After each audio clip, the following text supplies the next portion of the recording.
বিসমিল্লাহির রহমানির রহিম। আজকে আমরা একটা হৃদয় বিদারক ঘটনা নিয়ে কথা বলব।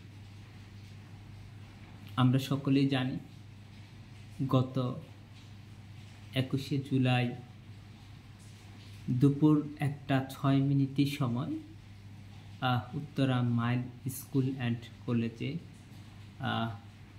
F-7 BGI নামে একটি যুদ্ধ বিমান সেখানে গিয়ে ত্রুটিপূর্ণ তার কারণে সেখানে গিয়ে আঘাত করে দ্যাটস হোয়াই অনেকগুলো প্রাণ কিন্তু আমরা হারিয়েছি।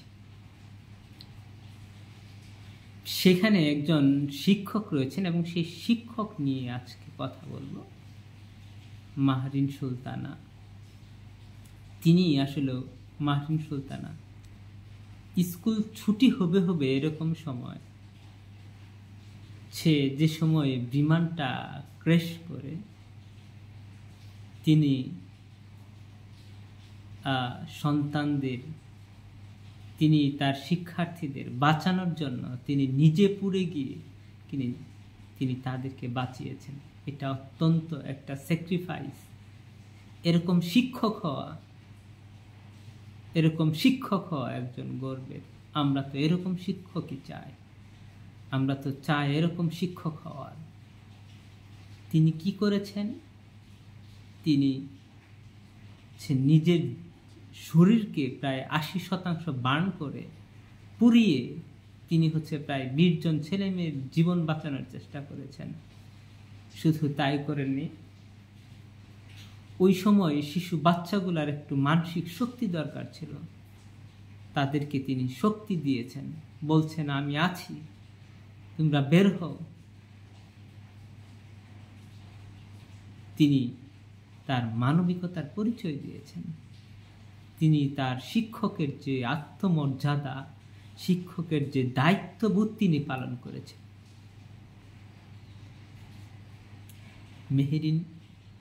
মাহরিন সুলতানা তিনি বাংলাদেশের ইতিহাসে এক অমর শিক্ষক হয়ে থাকবেন।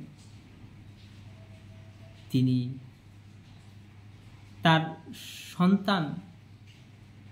2টা সন্তান রয়েছে। তার স্বামী তাকে প্রশ্ন করেছিলেন যে তোমারও তো 2টা সন্তান আছে, তুমি তো পারতে যে তাদেরকে রেখে তুমি চলে আসতে পারতে। মাহরিন সুলতানা উত্তর দেয়, আমার শিক্ষার্থীরা তো আমার সন্তান। তিনি আসলে তার দায়িত্ববোধ তিনি পরিপূর্ণ করেছেন। তিনি পারতেন শিক্ষার্থীদের নিজের জীবনটাকে বাঁচিয়ে শিক্ষার্থীদেরকে ওই জায়গায় ফেলে রেখে তিনি চলে আসতে পারতেন, কিন্তু তিনি তা করেননি, তিনি তা হতে দেননি। তিনি তার শরীরকে পুড়িয়েছে। এত আত্মবিসর্জন। আমরা মাহরিন সুলতানাকে সবসময় স্মরণে রাখব এবং আমি শিক্ষা মন্ত্রণালয়কে বলবো যাতে পাঠ্যপুস্তকে একজন শিক্ষকের এই দায়িত্ব এবং এই কর্তব্য এবং তার যে আত্মত্যাগ, আমার মনে হয় শিক্ষার কোনো মাধ্যমিক বিদ্যালয়ের কোনো একটা বই লিপিবদ্ধ করা উচিত। তার কাছ থেকে আমাদের অনেক কিছু শেখার রয়েছে, আমরা অনেক কিছু শিখতে পারব। দ্যাটস ওয়াই আমি বলবো তার যে আত্মবিসর্জনটা, এটা জাতির সামনে তুলে ধরা, ভবিষ্যৎ প্রজন্মের জন্য তুলে ধরা।